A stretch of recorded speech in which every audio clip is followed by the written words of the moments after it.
Hello friends, मैं हूं अभिषेक कुमार और स्वागत करता हूं आप सभी का हमारे यूट्यूब चैनल पर। तो फ्रेंड्स, आज का जो हमारा वीडियो है वह है एसेट और लायबिलिटीज़ को लेकर के। तो फ्रेंड्स, आज के वीडियो में हम समझेंगे कि एसेट्स क्या होते हैं और लायबिलिटीज़ क्या होती है। इसके बाद दोस्तों हम ये भी समझेंगे कि इनके अंदर कौन कौन सी चीज़ें आती हैं। और दोस्तों इसके बाद हम समझेंगे कि क्या लायबिलिटीज़ वास्तव में अमीरी की निशानी है। और दोस्तों इसके बाद हम ये भी समझेंगे लायबिलिटीज़ को कैसे एसेट के रूप में कैसे बदल सकते हैं। और दोस्तों इस विषय में और भी थोड़ी बहुत जानकारी लेंगे। तो चलिए आज के वीडियो को शुरू करते हैं। तो फ्रेंड्स, सबसे पहले हम बात करते हैं कि एसेट्स क्या होते हैं और लायबिलिटीज़ क्या होती है। तो यहाँ पर आप देख सकते हैं कि जो एसेट्स है वो आपको पैसे कमा करके देते हैं, यानी कि वो आपके इनकम के स्रोत होते हैं। यहीं पर अगर हम बात करें लायबिलिटीज़ को लेकर के, तो लायबिलिटीज़ दोस्तों आपके पैसे को खर्च करती है, यानी कि वो आपके सिर्फ शौक में काम आती है और आपके पैसे का ह्रास करती है। तो यहाँ पर आप समझते हैं कि एसेट्स के अंदर कौन सी चीज़ों को रखा गया है और लायबिलिटीज़ के अंदर कौन सी चीज़ों को रखा गया है। तो दोस्तों आप देख सकते हैं कि एसेट के अंदर जो है आपको आपका जो प्लॉट है या लैंड अगर आपने ले रखी है तो वो आपके लिए एक एसेट का काम करता है। आपने गोल्ड ले रखा है वो आपके एसेट में आती है।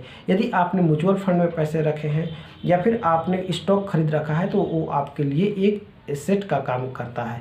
वहीं पर दोस्तों यदि हम लायबिलिटीज़ की बात करें तो दोस्तों आप देख सकते हैं कि आप क्रेडिट कार्ड अगर यूज करते हैं तो आपके लिए यहाँ पर लायबिलिटीज़ बन जाता है। उसके बाद दोस्तों आपके महंगे ब्रांडेड कपड़े और जूते जैसे हो गए, या फिर जो आपका महंगी गाड़ी हो गई, या फिर दोस्तों ईएमआई पर आपने कोई मोबाइल्स वगैरह लिए हैं, या फिर आपने होम लोन लेकर के घर बनाया है, तो वो आपके लायबिलिटीज़ के अंदर में आती है। तो फ्रेंड्स, अब समझते हैं कि क्या लायबिलिटीज़ जो होती हैं वह अमीर होने की निशानी है।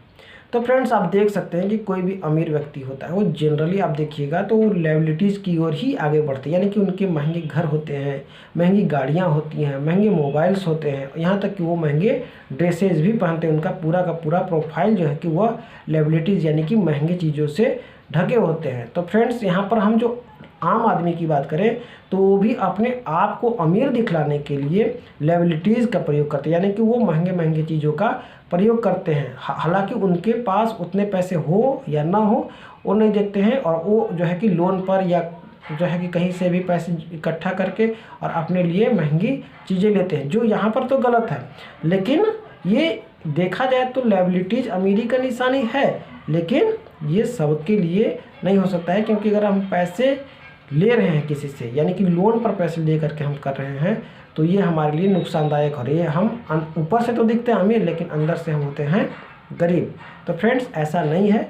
हमें जो है कि अपने अकॉर्डिंग ही चलना चाहिए और अपने सेविंग को ध्यान में रखते हुए ही अपने खर्च को करना चाहिए। हालांकि ये दिखने के लिए लायबिलिटीज़ अमीरी की निशानी को बताता है। तो दोस्तों आप समझते हैं कि जो एसेट और लायबिलिटीज़ की चीज़ें अभी हमने बताई, क्या वास्तव में वह हमें हमारे लिए एसेट और लायबिलिटीज़ हैं?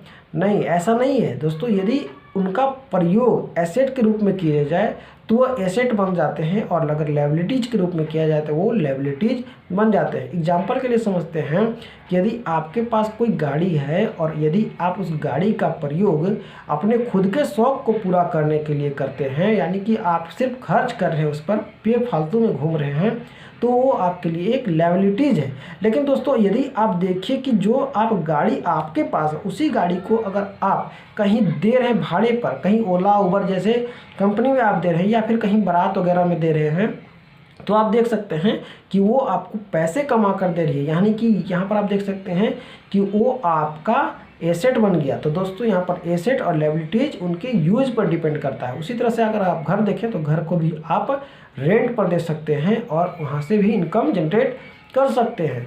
इसी तरह से दोस्तों यदि आप देखिए कि यदि आपके पास प्लॉट है वो खाली पड़ा हुआ है, अगर आप चाहें तो उसे रेंट पर दे सकते हैं, या फिर वहाँ पर कुछ बना करके आप वहाँ भी कुछ पैसे अर्न कर सकते हैं। और दोस्तों यदि आप छोड़ देंगे तो भी वो एसेट पैसे कमा करके आपको भविष्य में देगा ही देगा। तो यहाँ पर आप देख सकते हैं दोस्तों कि इसका प्रयोग ही मायने रखता है। तो इसी तरह से आप देख सकते हैं दोस्तों कि आपको किस तरह से एसेट और लायबिलिटीज़ है, उनमें आपको लायबिलिटीज़ को कैसे एसेट के रूप में प्रयोग करना है, यानी कि एसेट कैसे बनाना है। तो आपको सीधा सा बात है कि उससे पैसा कमाने के लिए आपको कुछ ट्रिक, कुछ उपाय करना होगा, जिससे कि आपका पैसा जनरेट होने लगे, एक नया सोर्स बन जाए, तो आप लायबिलिटीज़ से भी पैसे कमा सकते हैं। तो इस तरह से आप कन्वर्ट करके एसेट को भी आप लायबिलिटीज़ और लायबिलिटीज़ को आप एसेट बना सकते हैं। यदि आप उसी तरह से आपके पास कोई एसेट है, मान लीजिए आपने कोई स्टॉक खरीदा और आप उसे कम रेट में बेच दिए, तो वो आपके लिए लायबिलिटीज़ बन गई। उसी तरह से आप बस बात कर सकते हैं कि आपने प्लॉट खरीदा, आपके पास पैसा था नहीं, आपने कहीं से लोन पर ले करके आपने प्लॉट खरीद लिया और उसके बाद यूज नहीं हो रहा, तो वो आपके लिए एसेट की जगह लायबिलिटीज़ हो गए। तो इस तरह से आप देख सकते हैं कि एसेट और लायबिलिटीज़ उसके प्रयोग पर, उसका कैसे यूज हो रहा है उस पर डिपेंड करता है, ना कि किसी वस्तु विशेष पर। तो फ्रेंड्स, आज के वीडियो में इतना ही। कैसा लगा आपको वीडियो, हमें अपने कमेंट सेक्शन में जरूर बताएं। मिलते हैं अगले वीडियो में, तब तक के लिए जय हिंद और धन्यवाद।